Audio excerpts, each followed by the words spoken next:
সংবিধানে কি আছে আসলে আমাদের দেশের অধিকাংশ লোকই তা জানে না। আমিও তার মধ্যে একজন। আমার কাছে সংবিধান মানে মনে হয় নেতার ছেলেমেয়েরা বিদেশে লেখাপড়া করবে আর আমাদের দেশের জনগণের ছেলেমেয়েরা এই স্কুলে পড়বে। সংবিধান মানে মনে হয় যে কোনো বিপ্লব আন্দোলনে নেতার ছেলেরা তো বাইরে থাকেই, এখানকার যারা ছেলে মেয়েগুলো আছে তারা মারামারি করে মরবে, হত্যা হবে, ধর্ষিত হবে, মামলা হবে তাদের নামে। ফলে দেখা যাবে তারা নিজেদেরকে কুকুরের মতো নিজেরাই নিজেরাই লড়াই করে মরবে।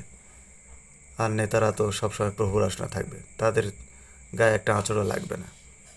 তাদেরকে কখনো সে যে দলেরই হোক না কেন, যদি বড় কোনো নেতা হয়, জেলে থাকলেও তারা আলিশান মুডে, মানে এসি রুমে তাদের ব্যবস্থা, খাওয়া দাওয়া আলাদা, এরকম জেলখানায় তারা থাকবে। আর সাধারণ জনগণ খাবার নাই, এই যে বিচারহীনতা, এই যে অবিচার, আমরা চাই এই অবিচার দূর হোক দেশ থেকে।